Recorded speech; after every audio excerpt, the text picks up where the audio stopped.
തൃശൂർ മണ്ണൂത്തിയിൽ ഗൃഹനാഥനെ കെട്ടിയിട്ട് വൻ കവർച്ച നടത്തിയ സംഘത്തിലെ മുഖ്യ സൂത്രധാരൻ പോലീസിന്റെ പിടിയിൽ.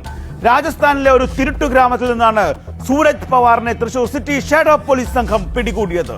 മണ്ണൂത്തിയിൽ നിന്ന് മോഷ്ടിച്ച 47 പവൻ സ്വർണത്തിൽ 26 പവനും പോലീസ് കണ്ടെടുത്തു. ഹൈവേകൾ കേന്ദ്രീകരിച്ച് കവർച്ചയ്ക്കായി ഈ അന്തർ സംസ്ഥാന സംഘം നടത്തിയത് തീരൻ സിനിമാ മോഡൽ യാത്രകളെന്നാണ് പോലീസിന്റെ കണ്ടെത്തൽ.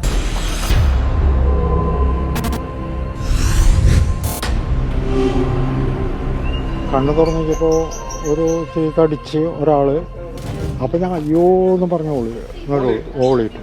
ഒരാൾ അടി നിലത്തിരുന്നിട്ട് ഒരാളെ മാരി തുറന്നിട്ട് അതിലത്തെ സാധനങ്ങൾ എടുക്കുകയാണ്. പാലിയേക്കര ടോൾ പ്ലാസയിലെ CCTV കേന്ദ്രീകരിച്ച് പോലീസ് തുടങ്ങിയ അന്വേഷണം എത്തിയത് രാജസ്ഥാൻ ചിറ്റോർഗഡിലെ തിരുട്ടു ഗ്രാമത്തിൽ.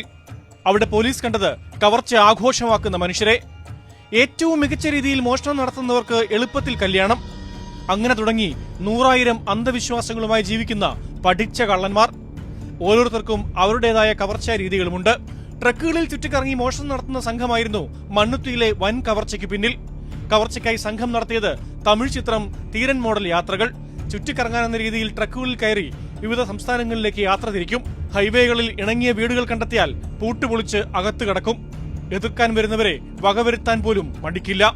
ആൾതാമസമില്ലാത്ത വീടെന്ന് കരുതിയാണ് തൃശൂർ മണ്ണുത്തിയിലെ വീട്ടിൽ കയറിയതെന്ന് പിടിയിലായ മുഖ്യ സൂത്രധാരൻ സൂരജ് പവാർ പോലീസിനോട് പറഞ്ഞു. വീട്ടുടമസ്ഥൻ സോമശേഖരനെ മർദ്ദിച്ച ശേഷമായിരുന്നു കവർച്ച.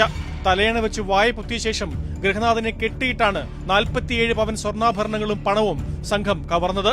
ഇതിൽ പിടിയിലായ മുഖ്യപ്രതിയിൽ നിന്ന് 26 പവൻ പോലീസ് കണ്ടെടുത്തിട്ടുണ്ട്. ഇതുവരെ 3 പേരെ അറസ്റ്റ് ചെയ്തിട്ടുണ്ട്. ഡ്രൈവർ ഇവർക്ക് നേരത്തെ ഒരു കേസിന്റെ അക്യൂസ് ആണ്, നേരത്തെ പരിചയമുള്ള ആളാണ്. ആളും ഇങ്ങനെ കിറങ്ങാൻ പോകുന്ന അവരുടെ ഒരു കോഡ് വേർഡാണ്. നമ്മൾ കിറങ്ങാൻ പോവാൻ പറഞ്ഞു കഴിഞ്ഞാൽ അവിടെ പോയിട്ട് എന്തെങ്കിലും മോഷണം എന്തെങ്കിലും എടുത്ത് തിരിച്ചു വരുന്ന അവരുടെ പരിപാടിയാണ്. കഴിഞ്ഞ ദിവസം കവർച്ചാ സംഘത്തിൽപ്പെട്ട 2 മഹാരാഷ്ട്ര സ്വദേശികളെയും പോലീസ് പിടികൂടിയിരുന്നു. മഹാരാഷ്ട്ര, മധ്യപ്രദേശ്, കർണാടക എന്നീ സംസ്ഥാനങ്ങളിലും സംഘം മുൻപ് കവർച്ച നടത്തിയിട്ടുണ്ട്. കേസിൽ കൂടുതൽ പേർ ഉൾപ്പെട്ടിട്ടുണ്ടോ എന്ന അന്വേഷണത്തിലാണ് പോലീസ്. ഏഷ്യാനെറ്റ് ന്യൂസ്, തൃശൂർ.